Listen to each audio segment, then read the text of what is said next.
Hari tanpa bayangan? Emang ada Pak hari tanpa bayangan? Oh, baru dengar juga saya hari tanpa bayangan ini. Emang bagaimana hari tanpa bayangan itu Pak? Apakah emang tidak ada bayangan kita di siang hari? Nggak tahu Pak kalau ada hari tanpa bayangan. Sebelumnya juga belum pernah dengar kalau ada hari tanpa bayangan. Inilah baru pertama kalinya dengar.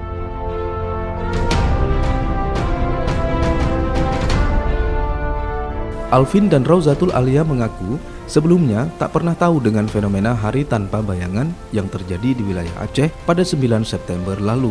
Sementara hari tanpa bayangan adalah salah satu fenomena alam di suatu tempat tertentu yang mana seseorang atau benda lain apabila berdiri tegak akan kehilangan bayang-bayangnya ketika sang surya matahari berada pada posisi paling tinggi di langit. Dalam ilmu meteorologi, fenomena alam tersebut terjadi secara periodik 2 kali dalam setahun sebagai akibat adanya gerak semu matahari. Dan pada Kamis itu, selain Alvin dan Alia, Cut Aldini, remaja Loksmawi lainnya hanya merasakan sinar matahari lebih terik dari biasanya. Nggak tahu Pak, nggak pernah tahu kalau misalkan ada hari tanpa bayangan. Yang saya rasakan di Loksmawe beberapa hari ini emang sangat panas, mataharinya pun sangat terik, sangat panasnya sangat menyengat. Itu yang saya rasakan Pak.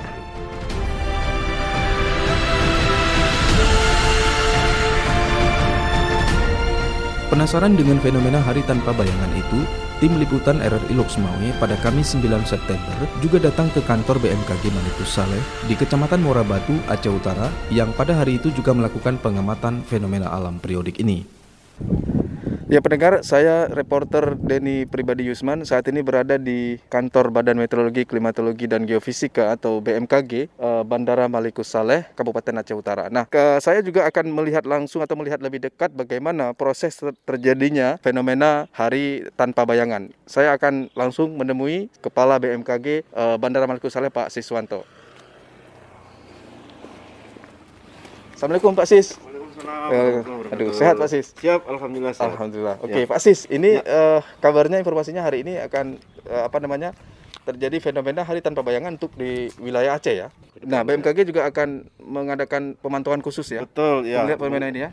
Insya Allah teman-teman kami forecaster yang berdinas hari ini akan melakukan beberapa pengamatan atau observasi terkait dengan hari tanpa bayangan untuk di wilayah kita. Oke, boleh kita melihat lebih dekat lagi Pak Sis? Ayo, mari Bung Denny.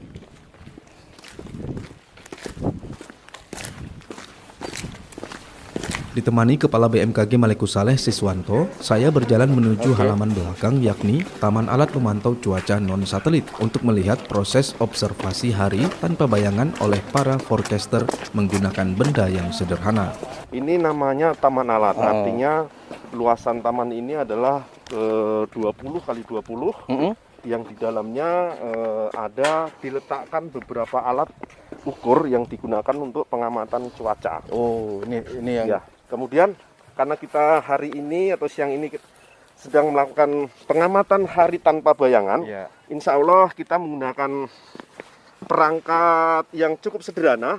Artinya sesuai dengan namanya hari tanpa bayangan bukan berarti bayangannya menghilang, tetapi benda yang kita letakkan secara tegak ini bayangannya itu berada di bawah objek itu sendiri. Antara bayangan kita juga sudah kalau kita tegak gini, insya Allah kita tidak ada melihat bayang kita yang ada di samping kanan, samping kiri, depan atau belakang, termasuk objek ini.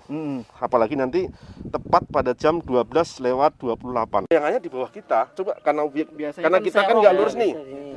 Coba kalau yang ini, kemana bayangannya? Nggak ada sebenarnya. Nggak ada keserong ke sini, nggak ada serong ke sini, nggak ada serong ke sini, nggak ada serong ke sana. Biasanya kalau nggak fenomena ini dia ke ini. Iya, karena memang bisa nyebar gitu. Dan boleh kita perhatikan barangkali nanti 2-3 hari setelah ini kita perhatikan, kita lakukan pengamatan dengan jam yang sama, kita nggak akan mendapatkan fenomena ini karena posisi matahari sudah bergerak sedikit dari posisi lintang kita.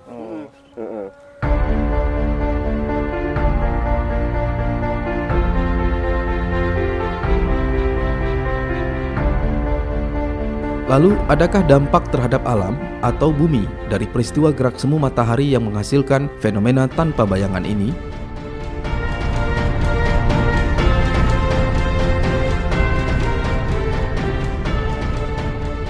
Petugas forecaster yang berdinas pada hari kejadian itu, Hangra Traverma, menyebutkan intensitas cahaya matahari yang diterima permukaan bumi akan lebih maksimal. Hal itu dikarenakan posisi matahari tegak lurus dengan permukaan bumi. Selain itu, kadar sinar ultraviolet UV juga lebih maksimum jika dibandingkan dengan hari yang lain. Dampak dirasakan 3 hari sebelum hingga 3 hari setelah peristiwa berlangsung. Kalau untuk cuaca dalam jangka waktu sehari ini ya Bang ya, itu tuh tidak signifikan ya, tidak apa. Tapi untuk suhu memang terasa lebih menyengat ketika tidak ada awan.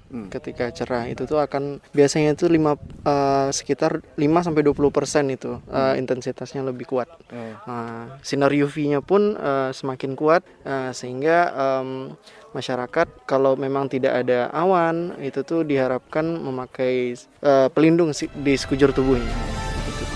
Kami juga memperoleh keterangan tambahan dari mahasiswi semester akhir Prodi Ilmu Falak, Fakultas Syariah, Institut Agama Islam Negeri IAIN Malikus Saleh, Lok Sumawe, Intan Mutia, yang sedang on job training OJT di BMKG Malikus Saleh tentang dampak lain dari peristiwa Hari Tanpa Bayangan.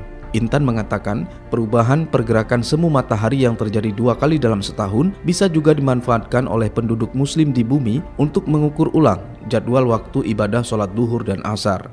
Kalau dari segi ilmu falaknya, fenomena ini dapat menentukan jadwal waktu sholat zuhur, yaitu dengan timbulnya bayangan ini. Kalau bayangan sudah terlihat sedikit, itu berarti udah masuk ke waktu sholat zuhur. Setelah itu kalau bayangannya panjang 2 kali dari benda ini, itu udah masuk ke waktu sholat asar. Oh, gitu.